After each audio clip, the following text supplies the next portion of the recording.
Well, feels good to be up here after a nice win this past weekend. Obviously looking forward to the challenge that we faced against Carolina. But I was really proud of our guys this past week. They really fought hard. I mean, there's obviously some things that we need to improve on as we continue to go forward. But I was really proud of our guys, the way they were able to overcome the adversity and just found a way to win the ball game. And, that's what it's about, just getting a bunch of wins and stack them up and as we continue to move forward. What were the emotions like for you after Joseph's kick to win it?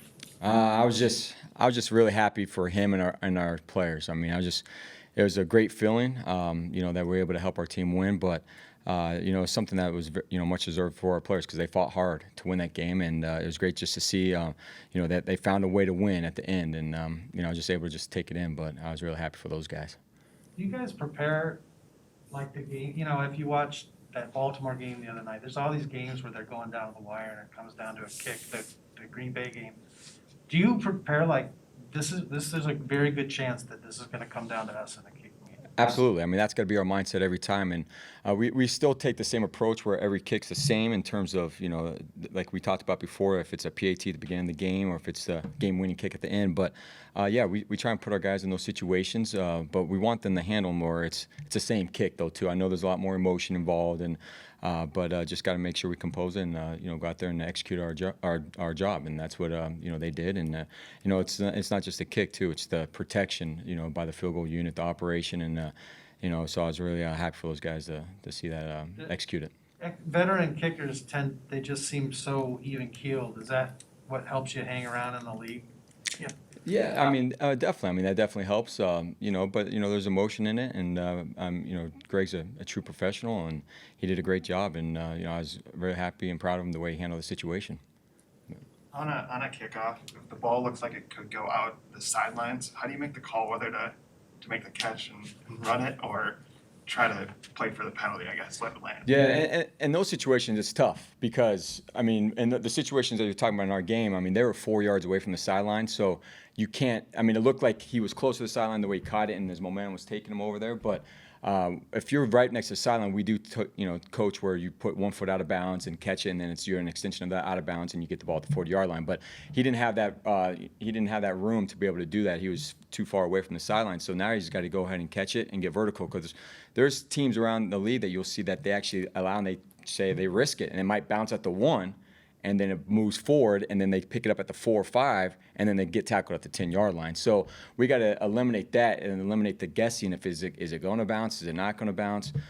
So we got to, if we can field it, we field it, and that's my job to put him in those situations so he can get tall kicks. But if he's close enough on the sideline, we use ourselves as an extension of the sideline by establishing out of bounds first, and then we go ahead and keep our 1 foot in and 1 foot out, and we catch it, and then we get the ball at the 40. So, yeah, those situations are always discussed, and we talk about those on a daily manner when we talk about kickoff return. So in the same vein as the kickers being even-keeled, to me, I see punt returners and kick returners. They know that there are 10 guys coming right at them, and they have to think. How much of that is a part of being a good returner? A lot. I mean, just the way they can handle themselves in those situations, but we do rep it and we talk about those situations and we try to put them in those situations not only in training camp but obviously throughout the week of practice, depending on the type of kicker. I mean, you hand off to their kicker too. I mean, you put it right there on the sideline. It's a very aggressive approach, and but I thought our returners handled those situations very well, and you expected, exactly what we expected them to do. When it comes to Jordan Berry being an Australian punter, is there anything different that the Australian punters do or what makes them unique? I mean, just the type of athlete they are, and I don't want to say it's any different than the American style punters, but I mean they're really good athletes. They have a lot of tricks in their bag, so to speak, in which they can go ahead and an array of kicks. So I mean that's good to obviously have, but just the calmness and composure that Jordan does bring to this team and the professionalism that he brings. It's been a pleasant surprise, and I know when we were doing our research and homework on him, I mean that's exactly what was talked about him, and I'm just glad he's here and to help us flip the field on the punt team. But they do bring a little different skill set in terms of plus 50 situations as well. So. Does he decide when to use those tricks, or do you talk about that? No, we talk about those situations. Yeah, we talk about those situations. Yeah. What do you watch on the kick? On where what kick? Where are your eyes when Greg's approaching the ball? First and foremost, protection. Yeah, so I'm looking at the protection. You know, I want to make sure you got to protect the launch point on everything we do, and then obviously I'm gonna watch him on his technique and everything, and then my eyes will follow the ball, to more of the outside guys that are the point of attack. But yeah, first and foremost, protection.